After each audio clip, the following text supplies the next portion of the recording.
Good evening to you. Now, over the weekend, I suspect almost every thinking person in the country was wondering what Vladimir Putin's reaction would be after those images of the blazing and badly destroyed bridge between Russia and Crimea.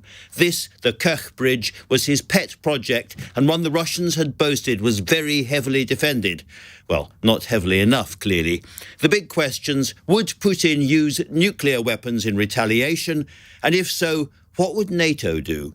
President Biden, no less, said the world now faced the prospect of Armageddon in a way it hadn't since the Cuban Missile Crisis of 1963.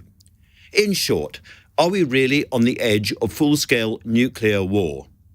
Well, part of the answer came today when Russia began to rain down highly sophisticated and expensive but conventionally armed cruise missiles on Kyiv and other Ukrainian towns. Putin called this a massive missile strike using long-distance air, sea and land-based high-precision weapons and warned that if terrorist attacks continued, the Russian response would be severe. Russian commanders boasted that the missiles had hit their targets, which was interesting because what they hit were a children's playground, a bridge for pedestrians and cyclists, part of a university, a German visa office, and the electricity supply for at least one hospital.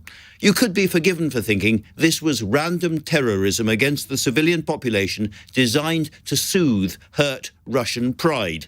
President Zelensky said the Russians wanted only panic and chaos. But there is a wider issue here as well. Do these conventional attacks, 83 missiles were launched today, mean that the Kremlin has decided not to go nuclear, that is simply too dangerous and would infuriate key allies like China's President Xi? Has Putin concluded that his biggest problem is the alliance between President Zelensky and the West, and that in order to stop the flow of weapons, he has to somehow break the Ukrainians' will to fight? Now, later in the show, we'll be discussing British politics, from the dramatic news in the markets and from the Bank of England through to Nicola Sturgeon's speech at the SNP conference.